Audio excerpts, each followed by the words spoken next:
मेरी बौ बाधा हरो राधा नागरी सोए, जातन की झाई परेर श्याम हरित दुति होए। नमस्कार साथियों, मैं डॉक्टर कुलदीप कुमार आप सभी का बहुत बहुत स्वागत करता हूं एक नए बिंदु के साथ, एक नए टॉपिक के साथ। आज का हमारा बिंदु है बिहारी रत्नाकर, जगन्नाथ दास रत्नाकर द्वारा संपादित बिहारी रत्नाकर। बिहारी सतसई की टीका है ये बिहारी रत्नाकर। तो आज हम लोग बिहारी रत्नाकर के प्रश्नोत्तर करेंगे, लेकिन उससे पहले उसके बारे में थोड़ी सी जानकारी प्राप्त करेंगे कि बिहारी रत्नाकर जो है वो बिहारी सतसई की ही टीका है। किसकी? बिहारी सतसई की टीका है। जिस प्रकार बिहारी सतसई में 713 दोहे थे। कितने? 713 दोहे थे, जिसके बारे में कहा गया है कि सतसैया के दोहरेर जो नाविक के तीर, देखन में छोटे लगेर घाव करे गंभीर। तो उसी तरह से ये बिहारी रत्नाकर भी घाव गंभीर करती है। हमारे पाठ्यक्रम में विशेष रूप से वरिष्ठ अध्यापक हिंदी आरपीएससी वरिष्ठ अध्यापक हिंदी में इसके प्रथम 20 दोहे जो है वो हमारे पाठ्यक्रम में है। जैसे मैं अभी बता रहा था कि 713 दोहे बिहारी सतसई में कितने दोहे माने जाते हैं? 713 दोहे।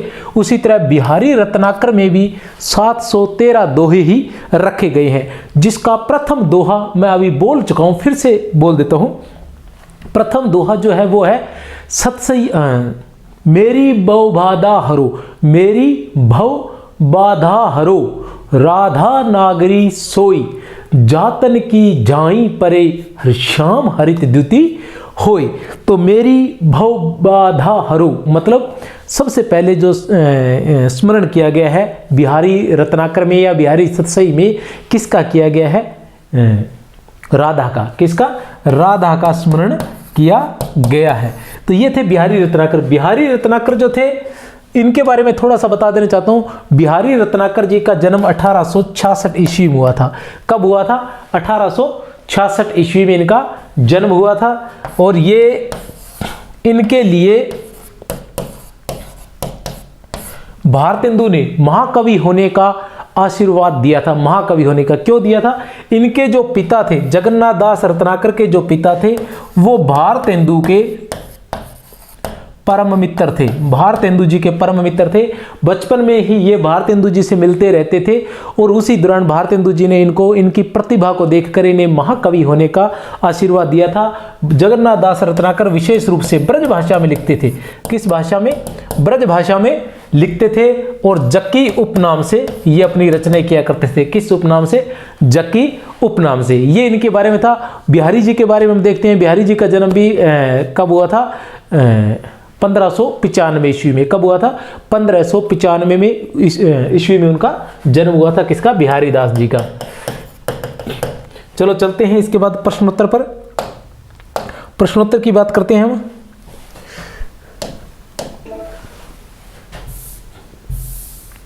प्रश्न संख्या 1 क्या है? प्रश्न संख्या 1, प्रश्न संख्या 1 है बिहारी का जन्म कब हुआ था? बिहारी का जन्म कब हुआ था?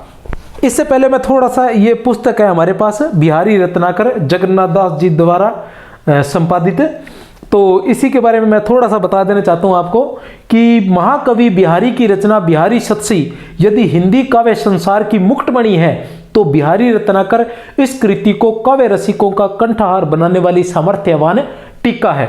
उसके अलावा क्या लिखा गया है कि बिहारी सतसई जो है वो रामचरितमानस के बाद सर्वाधिक चर्चित रचना है। क्या है? बिहारी सतसई जो है वो रामचरितमानस के पश्चात सर्वाधिक लोकप्रिय रचना है। सतसई की हिंदी साहित्य जगत में 52 से अधिक टीकाएं लिखी गई है। बिहारी रत्नाकर टीकाकार जगन्नाथ दास रत्नाकर थे। कौन थे? जगन्नाथ दास रत्नाकर थे, जो 1602 ईस्वी में 1602 ईस्वी में किसके? प्रताप नारायण सिंह हैं। अयोध्या नरेश। कहाँ के नरेश? अयोध्या नरेश।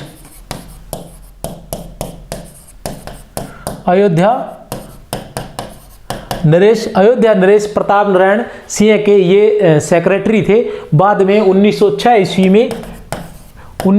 ईस्वी में महारानी के सेक्रेटरी हो गए और इन्होंने जो अपनी ये बिहारी रत्नाकर की रचना की है ये उन्हीं को समर्पित की थी। किनको? महारानी को, अयोध्या की महारानी को समर्पित की थी।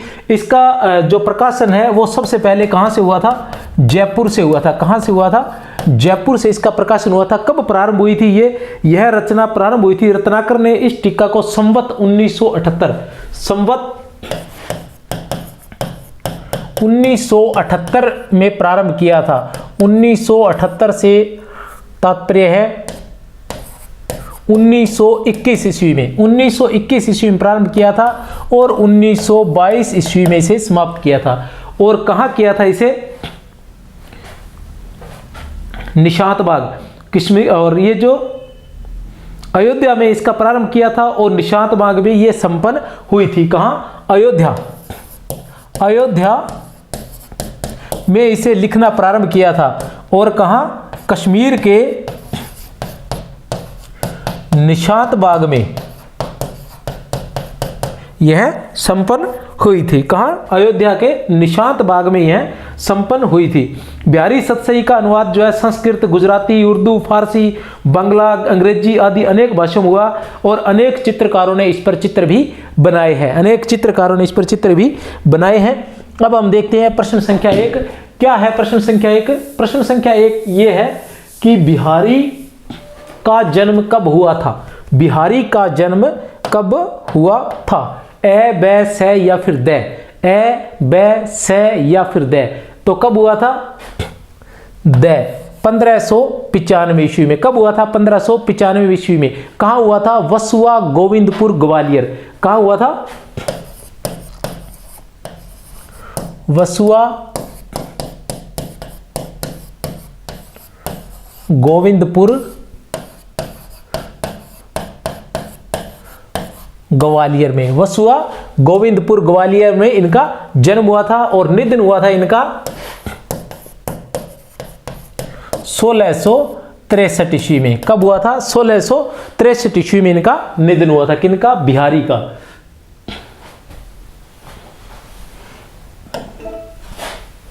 प्रश्न संख्या 2 क्या है? प्रश्न संख्या 2 है बिहारी से संबंधित संगत कथन है। बिहारी से संबंधित संगत कथन है।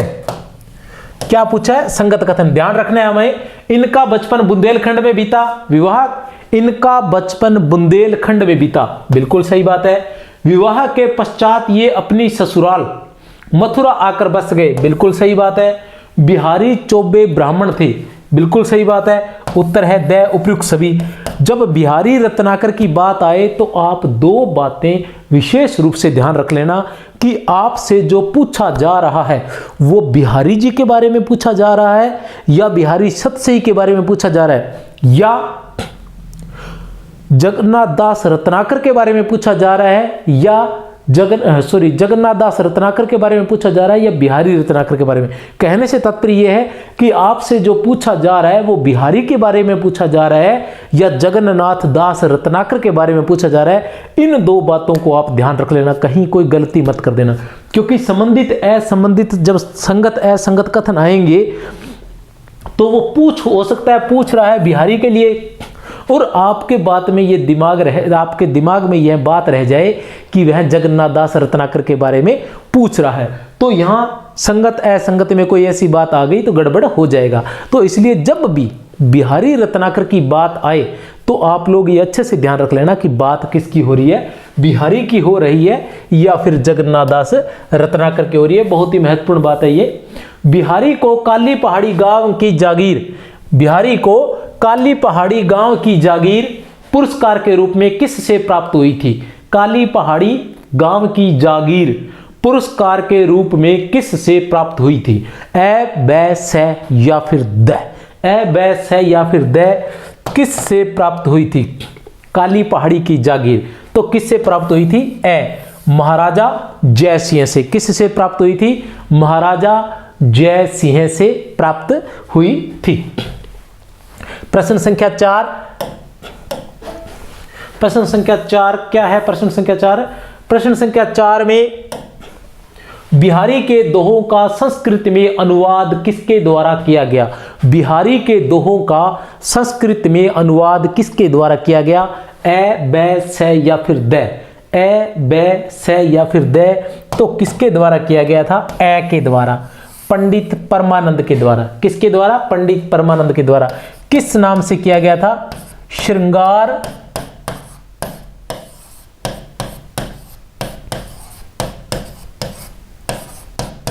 सप्तशती। श्रृंगार सप्तशती के नाम से किया गया था। किस नाम से किया गया था? श्रृंगार सप्तशती के नाम से। और उर्दू में, यह तो किसमें है? संस्कृत में। उर्दू में किसके द्वारा किया गया था? मुंशी देवी प्रसाद द्वारा। किसके द्वारा? मुंशी देवी प्रसाद के द्वारा। किस नाम से किया गया था? गुलदस्त बिहारी। किस नाम से किया गया था? उर्दू में मुंशी देवी प्रसाद द्वारा किया गया था गुलदस्त बिहारी। गुलदस्त बिहारी नाम से। चलते हैं प्रश्न संख्या 5 पर। क्या है प्रश्न संख्या 5?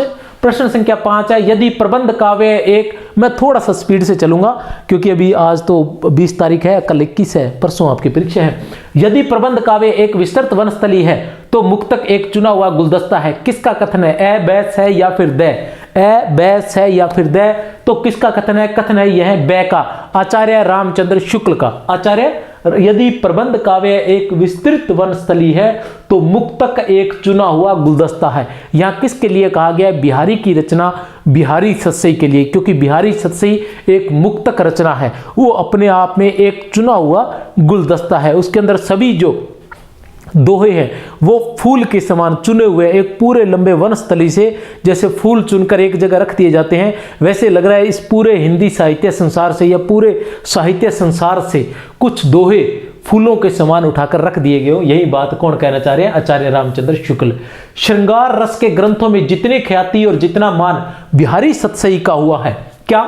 श्रृंगार रस के ग्रंथों में जितनी ख्याति और जितना मान बिहारी सतसई का हुआ है उतना और किसी का नहीं। इसका एक एक दोहा हिंदी साहित्य में एक एक रत्न माना जाता है। कथन किसका है? ए बैस है या फिर द, ए बैस है या फिर द, तो किसका कथन है? यह है आचार्य रामचंद्र शुक्ल का। किसका कथन है? आचार्य रामचंद्र शुक्ल का। उत्तर है ए। प्रश्न संख्या 7, बिहारी की भाषा चलती होने पर भी साहित्यिक है। कथन है बिहारी की भाषा चलती होने पर भी साहित्यिक है।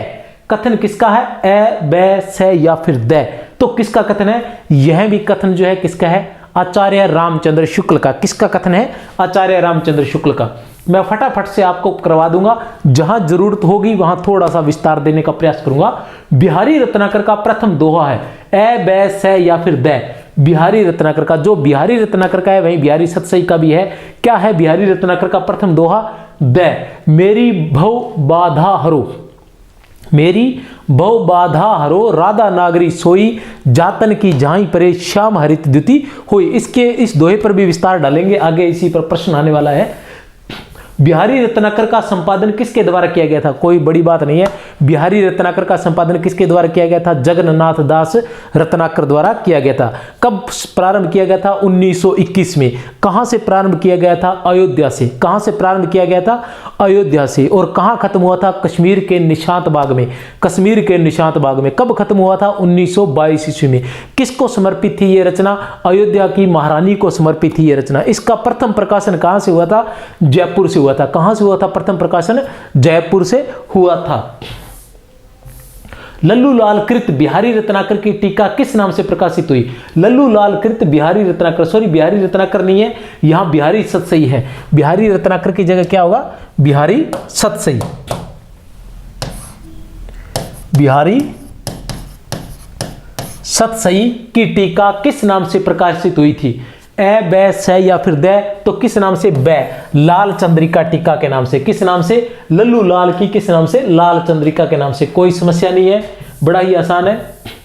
बिहारी सतसई पर रचित टीका हरिप्रकाश टीका का प्रकाशन किस प्रेस से हुआ था? हरिप्रकाश टीका का प्रकाशन, बिहारी सतसई पर रचित हरिप्रकाश टीका का प्रकाशन किस प्रेस से हुआ था? ए बै से या फिर द, तो ए, भारत जीवन प्रेस से। किससे? भारत जीवन प्रेस से। बिहारी रत्नाकर के प्रथम दोहे में किसकी वंदना की गई है? बिहारी रत्नाकर के प्रथम दोहे में किसकी वंदना की गई है? तो किसकी की गई है? राधा की। किसकी वंदना की गई है? राधा की। बै जातन की झाई परे श्यामु हरित दुति होय, प्रस्तुत पद में अलंकार है।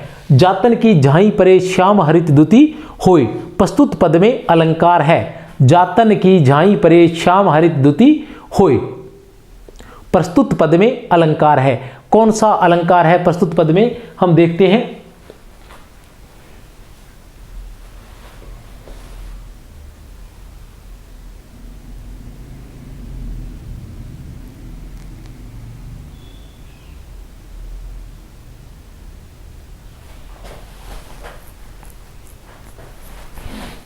साफ तो दिख रहा है ना?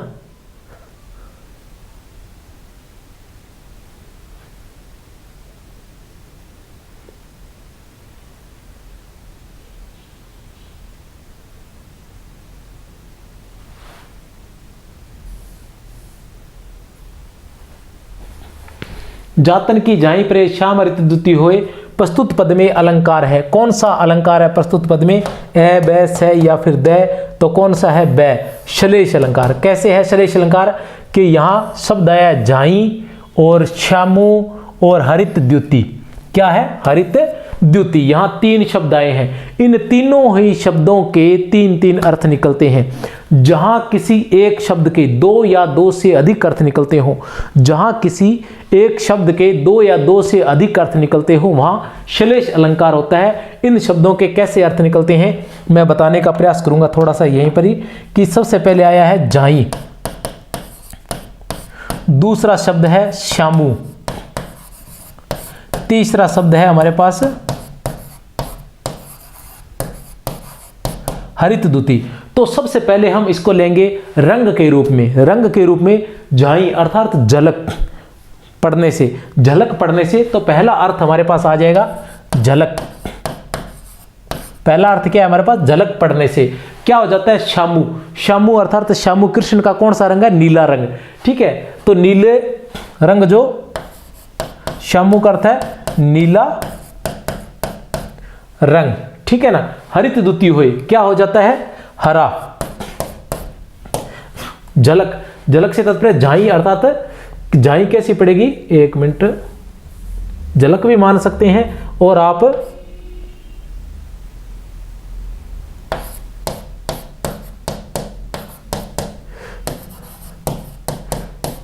अर्थात पीला रंग। ठीक है ना। झाई अर्थात इसका पीला रंग पड़ने से नीला रंग जो होता है वो हरा हो जाता है। ये है। दूसरा अर्थ क्या रहेगा? झाई अर्थात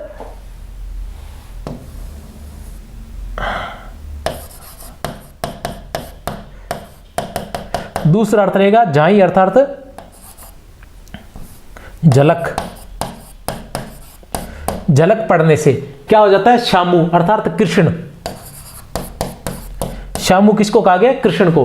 कि जातन की अर्थात राधा के तन की झलक पड़ने से श्यामु अर्थात कृष्ण जो है वो हरित द्युति। हरित द्युति मतलब प्रसन्न हो जाते हैं। यह है दूसरा अर्थ। क्या हो जाते हैं? प्रसन्न हो जाते हैं। तीसरा अर्थ है जातन की झाई परे। जातन की झाई अर्थात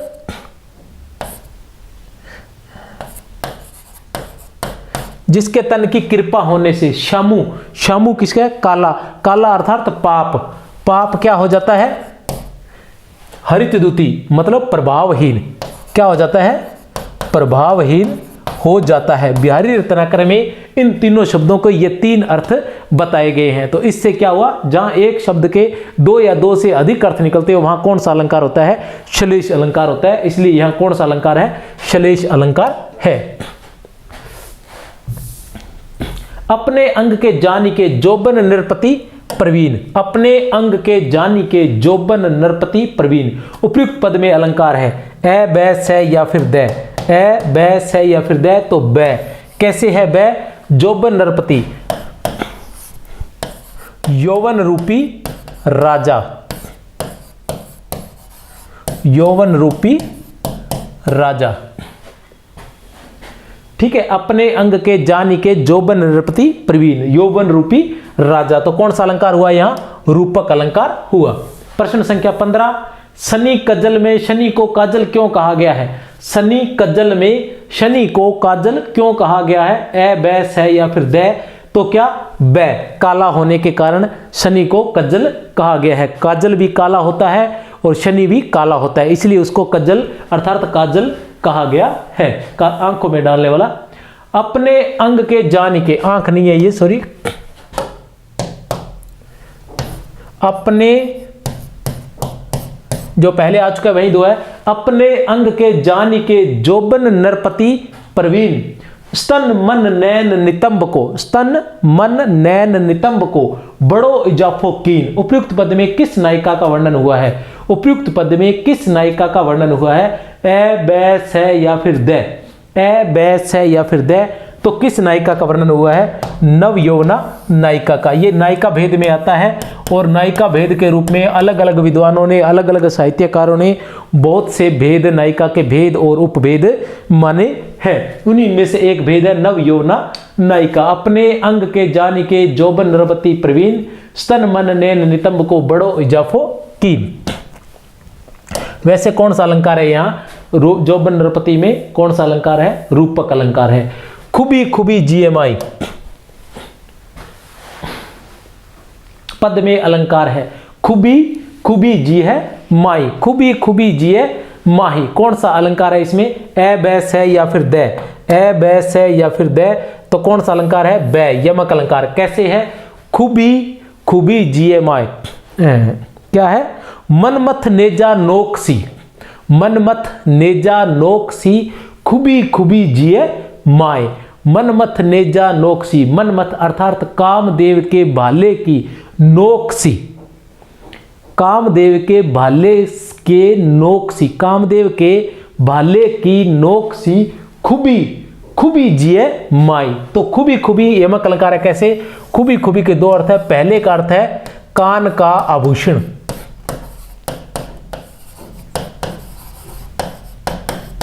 और दूसरी खुबी का अर्थ है चुभना या चुभ जाना। ठीक है, तो क्या कह रहा है? मनमथ नेजा नोकसी, मनमथ अर्थात कामदेव की भाले की, कामदेव के भाले की जो नोक के समान क्या चुभ रही है? कान का आभूषण। तुम्हारे कान का आभूषण जो है वो मेरे हृदय में चुभी चुभी जिये माई, हृदय में, जिया करता हृदय में, मेरे हृदय में नोक के समान, कामदेव के भाले की नोक के समान चुभ रहा है। अर्थात तुम्हारे कान का जो आभूषण है मुझ में काम भावना जागृत कर रहा है। जूती जोनह में मिल गई, बहुत सुंदर। जूती जोनह में मिली गई, नेक न होती लखाई। जूती जोनह में मिली गई, नेक न होती लखाई। सोंदे के डोरे लगी अली, सोंदे के डोरे लगी अली, चली संग जाए।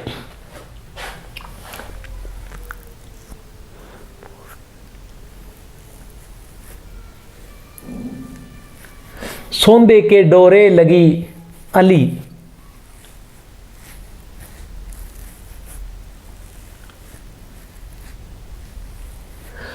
जूती जोने में मिल गई। कौन, इसमें क्या दे रखा है? सोंदे के डोरे लगे अली चली संग जाए। इसमें प्रश्न पूरा नहीं आया है। ये कहना चाह रहे हैं कि इसमें किस नायिका का चित्रण हुआ है? किस नायिका का चित्रण हुआ है? इसमें किस नायिका का चित्रण हुआ है? ए बैस है या फिर दे? तो किसका हुआ है? ए का। शुक्ला भिखारी का नायिका, शुक्ला भिखारी का नायिका। अब शुक्ला भिखारी का नायिका क्या होती है? शुक्ला भिखारी का नायिका वो होती है जो चांदनी रात में अपने प्रियतम से मिलने जाती है। शुक्ल पक्ष में, शुक्ल पक्ष में अर्थात चांदनी रात में अपने प्रियतम से मिलने जाती है, वह शुक्ला भिखारी का नायिका कहलाती है। अब देखते हैं क्या है। जूती, जूती से तात्पर्य युवती, ठीक है ना। नायिका क्या हो गई है? जोने में, जोने में अर्थात चांदनी में। युवती जो है वो चांदनी में मई मिली गई, मिल गई है। नेक ने, नेक मतलब किंचित अर्थात थोड़ा सा भी, न होती लखाई दिखाई।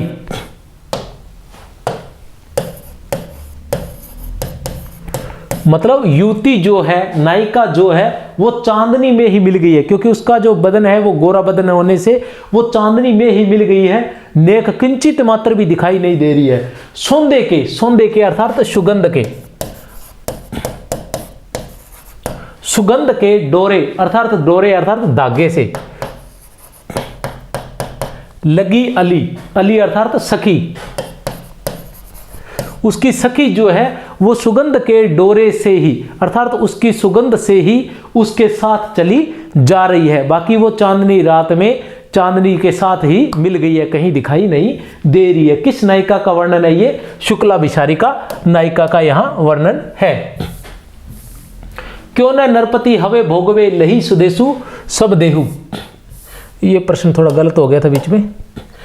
मनमथ नेजा नोकसी, जैसे पहले बता चुका हूं, मनमथ नेजा नोकसी चुभी चुभी जिए माही।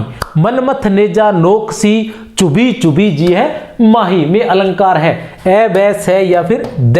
ए बै से या फिर द तो अलंकार है ए, उपमा अलंकार। नोकसी मतलब नोक के समान।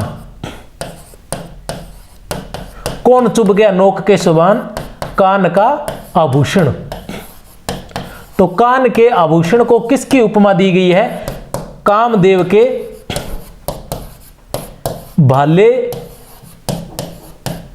की नोक की। ठीक है ना, कान के आभूषण को किसकी उपमा दी गई है? कामदेव के भाले के नोक की।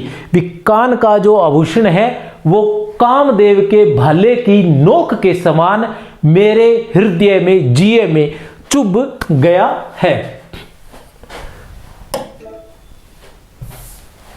प्रश्न संख्या 21, निकी दई अनाकनी।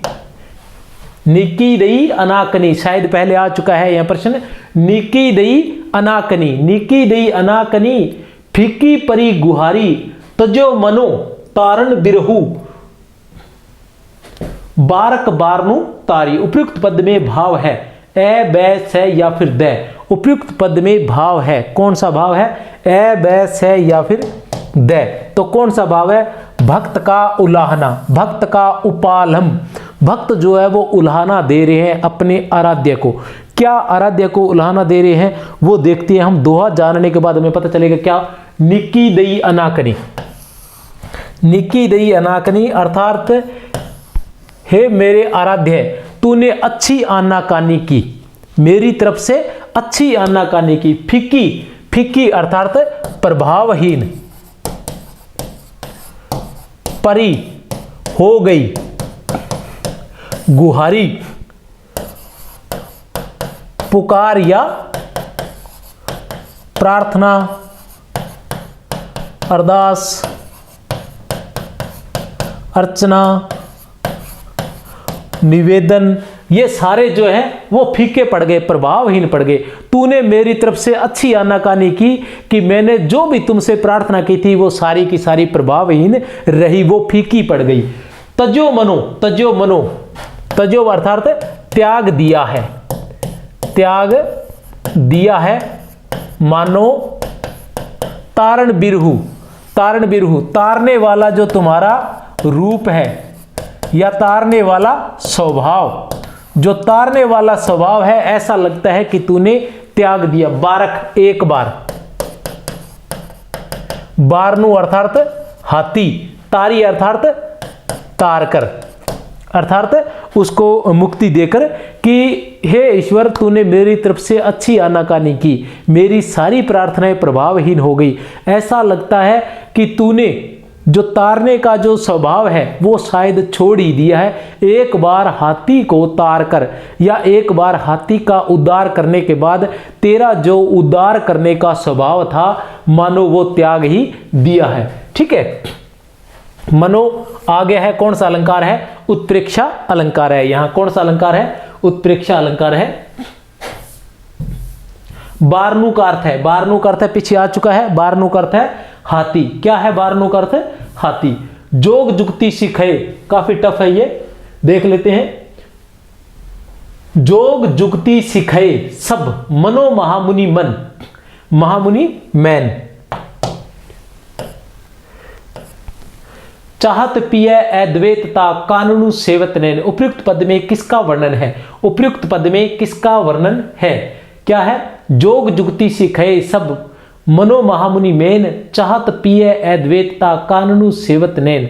कौन सी नायिका का है? ए, बै, से या फिर दे? तो किसका है? से का। नव यौवना मुग्धा नायिका, नव यौवन मुग्धा नायिका, नव यौवना मुग्धा नायिका। ये नायिका के बहुत से भेद है, उसी में से एक ये भेद है, नव यौवना मुग्धा नायिका। जोग जुगति सिखे, क्या है? जोग जुगति सिखे। तो इसके दो दो अर्थ निकलते हैं। यहां श्लेष अलंकार है, कौन से दो दो अर्थ निकलते हैं? जोग, जोग और जुगति। पहले हम अगर योग के रूप में लेते हैं तो पहला आता है कि योग, पहले एक ही अर्थ बताऊंगा कि योग युक्ति अर्थात उपाय। योग के सारे जो उपाय या क्या कह सकते हैं,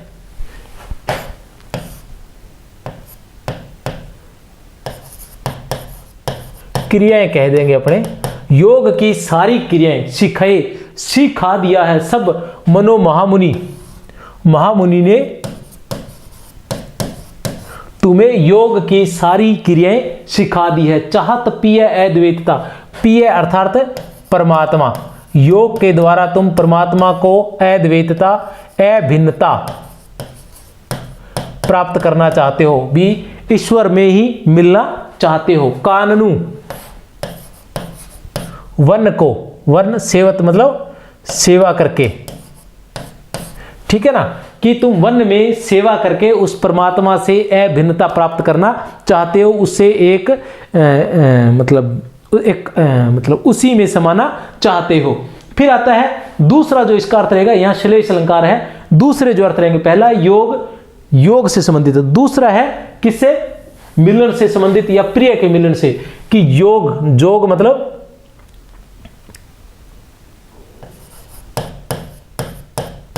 संयोग भी कह सकते हैं, और जुगति उपाय। सिखाए सबो महामुनि मैन, महामुनि मैन अर्थात महामुनि रूपी कामदेव ने जो तुम्हें है सारे योग के, संयोग के जितने भी, मिलन के अर्थात जितने भी उपाय है वो तुम्हारे अंदर पैदा हुए कामदेव ने तुम्हें सिखा दिए हैं। अब तुम प्रिय, अपने प्रिय से, अपने प्रियतम से अद्वैतता, कभी न अलग होने वाला साथ चाहती हो, कभी न अलग होने वाला साथ चाहती हो।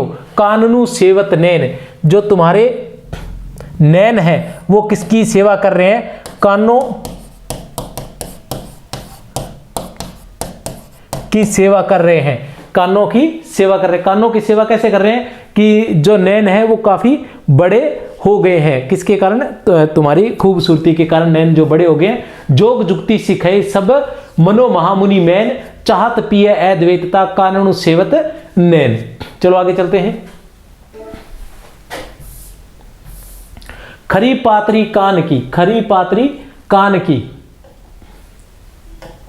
खरी पात्री कान की कौन बहाऊ बानी, आंख कली न रली करे अली अली जिए जाने। उपयुक्त पद में वर्णित नायिका है, उपयुक्त पद में वर्णित नायिका है। ए, बै, से या फिर दे, तो कौन सी नायिका है? उपयुक्त पद में वर्णित नायिका है। कौन सी नायिका उपयुक्त पद में? ए, मध्य नायिका। मध्य नायिका कौन सी होती है? जिसमें लज्जा और काम भावना समान रूप से होती है, उसे मध्य नायिका कहा जाता है। मध्य नायिका भी सबकी नायिका का एक भेद है, सबकी नायिका का एक उपभेद मान सकते हैं, क्योंकि नायिका के बहुत सारे भेद हैं, उन्हीं में से एक सबकी नायिका होती है। सबकी नायिका का भी उपभेद मध्य नायिका, प्रगल्भा नायिका और एक और होता है प्रारंभ में। 3 भेद होते हैं सबकी नायिका के भी, आगे इनके भी अन्य भेद होते हैं, तो मध्य नायिका के हैं। अब इस दोहे का अर्थ जानना चाहेंगे, क्योंकि दोहे का अर्थ जानना भी हमारे लिए जरूरी है। 20 दोहे हैं बिहारी रत्नाकर के। खरी पात्री कान की, खरी मतलब बहुत, पतली, पात्री मतलब कमजोर, पतली कमजोर हो कान की, ठीक है ना, कि तुम कान की बहुत कमजोर हो। कान का कमजोर होने से तात्पर्य है कि बिना सोचे विचारे हर किसी की बात पर विश्वास कर लेना कान का कमजोर होना कहलाता है। कि हे सखी तू कान की बहुत कमजोर है। क्या है? कौन बहाऊ, कौन बहाऊ, बहाए, बानी, बानी अर्थात आदत, स्वभाव, प्रकृति, कि तुम्हारी जो ये प्रकृति है, तुम्हारी जो ये आदत है, तुम्हारा ये स्वभाव है, उसे कौन बहाए, अर्थात फेंक दे, ये छोड़ देने वाला, त्याग देने वाला तुम्हारा ये स्वभाव है। कौन सा स्वभाव? कि तुम कान की बहुत कमजोर हो, हर किसी की बात पर बिना सोचे समझे विश्वास कर लेती हो। आंख कली, आंख की कली के साथ न रली करे, रली अर्थात विहार, ठीक है ना, रली करे, अली अली जिए जानी, अली सखी और दूसरा अली,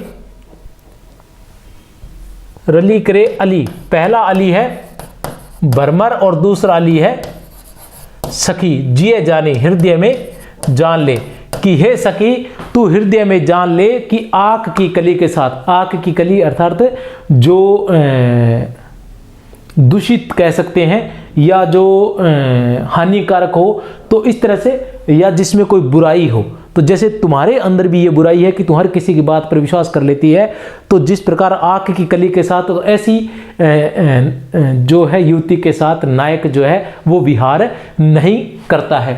तो आंख कली न रली करे, अली अली जिए जानी, कि हे अली अर्थात भरमर, आंख कली न रली करे अली, कि आंख की कली के साथ भ्रमर जो होता है वो विहार नहीं करता है। अली जिए जानी, हे सखी तू अपने हृदय में जान ले। इसमें अलंकार वगैरह है वो आगे बताएंगे, क्योंकि आगे इसी पर अलंकार से संबंधित प्रश्न है। ये आ गया अली अली जिए जानी में अलंकार है ए बैस है या फिर दे। अली अली जिए जानी में अलंकार है ए बैस है या फिर दे, तो यमक अलंकार है। कैसे है यमक अलंकार? जहां एक ही शब्द दो या दो से अधिक बार आए और प्रत्येक बार अर्थ भिन्न हो, वहां यमक अलंकार होता है। जहां एक शब्द दो या दो से अधिक बार आए और प्रत्येक बार अर्थ भिन्न हो, वहां यमक अलंकार होता है। यहां अली अली शब्द दो बार आया है, अली अली शब्द जो है वो दो बार आया है, दोनों बार अर्थ भिन्न है। पहले अली का अर्थ है भ्रमर और दूसरे अली का अर्थ है सखी, ठीक है ना। पहले का क्या अर्थ है? भ्रमर, और दूसरे का अर्थ है सखी। कैसे है ये पिछले दोहे में बताया हुआ है, अभी देख लेते हैं। क्या है? आंख कली, आंख कली न रली करे अली, ये रहा आंख कली न रली करे अली, कि आंख की कली के साथ विहार नहीं करता है भ्रमर, ठीक है। या भ्रमर जो होता है वो आंख की कली के साथ विहार नहीं करता। अली हे सखी तू हृदय में जान ले, तो कौन सा अलंकार था? यमक अलंकार। प्रश्न संख्या 26, भ्रमर किस कली के साथ विहार नहीं करता? ए बैस है या फिर दे, तो आंख की कली के साथ भ्रमर विहार नहीं करता है। बहाऊ का अर्थ है, बहाऊ का अर्थ क्या है? ए बैस है या फिर दे, तो बहाने योग्य, बहा देने योग्य। बहाऊ तुम्हारी आदत बहा देने योग्य अर्थात छोड़ देने योग्य है। नायिका के प्रिय से बिछुड़ने के दुख, प्रश्न संख्या 28, नायिका के प्रिय से बिछुड़ने के दुख और नेहर से मिलने का सुख दोनों एक साथ होने के कारण, नायिका होने के कारण उसकी स्थिति किसके समान हो गई है? नायिका की स्थिति जो है वो किसके समान हो गई है? क्या हो गया कि एक तो क्या है, नायिका के प्रिय से बिछुड़ने का दुख है और नेहर में जाने का सुख है, दोनों एक साथ, सुख और दुख दोनों एक साथ होने के कारण नायिका की स्थिति कैसी हो गई है? ए बैस है या फिर दे, ए बैस है या फिर दे, तो किसकी जैसी हो गई है? दुर्योधन के समान हो गई है। किसके समान? दुर्योधन के समान हो गई है। किसको ये शाप था कि जब उसको हर्ष तथा शोक दोनों एक साथ होंगे तब उसकी मृत्यु होगी? किसको ये शाप था कि जब उसको हर्ष तथा शोक दोनों एक साथ होंगे तब उसकी मृत्यु होगी? ए बैस है या फिर दे, तो दैस है दुर्योधन को, दुर्योधन को यह शाप था। तो इसलिए नायिका कह रही है कि उसकी स्थिति भी दुर्योधन जैसी हो गई है और मुझे ऐसा लगता है कि अब मेरी मृत्यु जो है वो निश्चित है। जीने पट में झुलमली, प्रस्तुत पद में झुलमली का अर्थ है, जीने पट में झुलमली का अर्थ है ए बैस है या फिर दे, तो क्या है? झिल मिलाना। जीने पट में झुलमली का अर्थ है झिल मिलाना। सुर तरु की मनु सिंधु में लस्ती स पल्लव डार, सुर तरु की मनु सिंधु में, सुर तरु की मनु सिंधु में लस्ती स पल्लव डार, तो क्या है?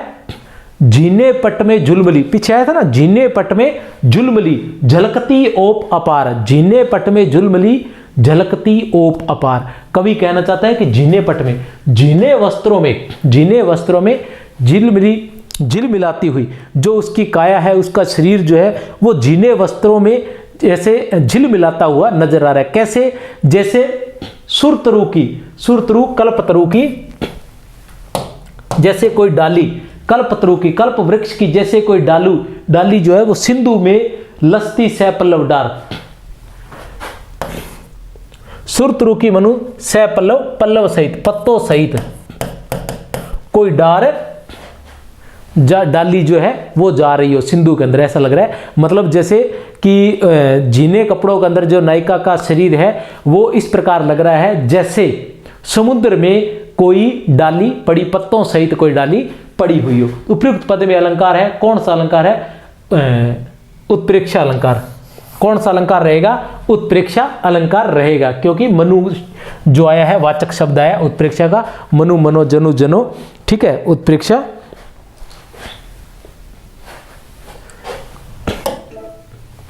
प्रश्न संख्या 32, डारे ठोडी गाड़ गाही, डारे ठोडी गाड़ गही नैन बटोही मारी, डारे ठोडी गाड़ गही नैन बटोही मारी, चिल्क चौंद में रूप ठग हांसी फांसी डारी। क्या है? पद में अलंकार है, ए बै से या फिर द, ए बै से या फिर द, तो कौन सा अलंकार है? रूपक अलंकार है। कैसे अलंकार है रूपक अलंकार? डारे ठोडी गाड़ मतलब ठोडी के, डारे अर्थात डाल दिए, डारे अर्थात डाल दिए, ठोडी अर्थात ठोडी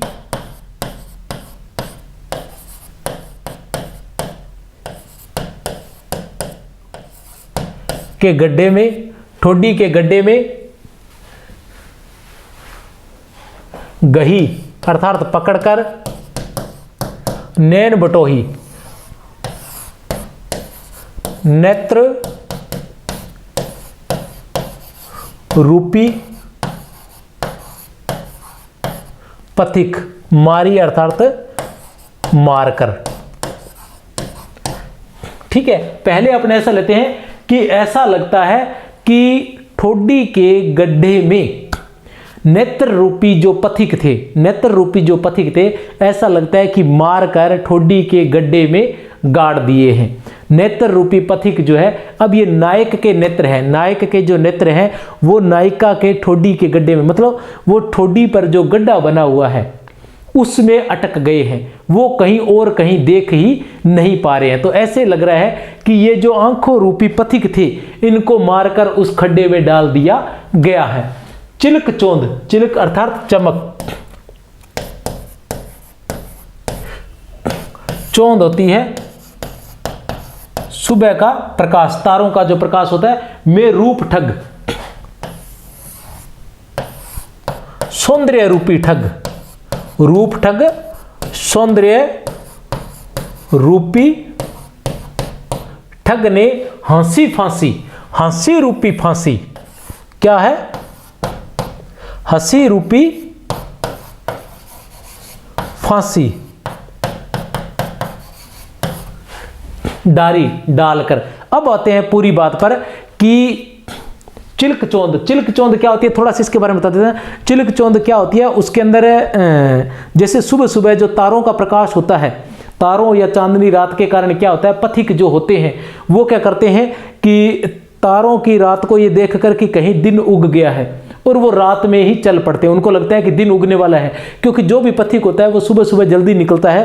तो जैसे ही तारों का प्रकाश अधिक होता है चांदनी रात में, तो वो क्या उठकर चल पड़ते हैं, और होती क्या है, उस वक्त रात होती है, और ऐसे वक्त में क्या होता है, ठग जो होते हैं उनको मौज लग जाती है और वो उसको पकड़कर उसको ठग लेते हैं या उसको लूट लेते हैं।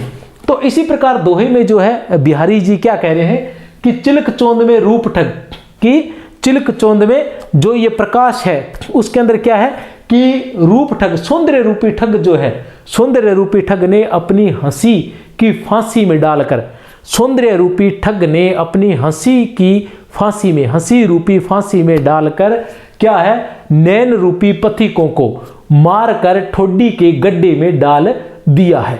किसमें? ठोडी के गड्ढे में डाल दिया है। तो इस प्रकार इसमें क्या किया गया है, नायिका के सौंदर्य का चित्रण किया गया है। तो बहुत बहुत धन्यवाद, थैंक यू। ये क्लास रही। इसके बाद जस्ट हमारी क्लास जो टेस्ट ये शायद 34 है, इसके बाद टेस्ट 35 के अंदर आप आज ही देखेंगे सूर्यमर मिश्रण की जो वीर सतसई है उसके प्रश्नोत्तर। बहुत बहुत शुभकामनाएं। जय हिंद, जय भारत।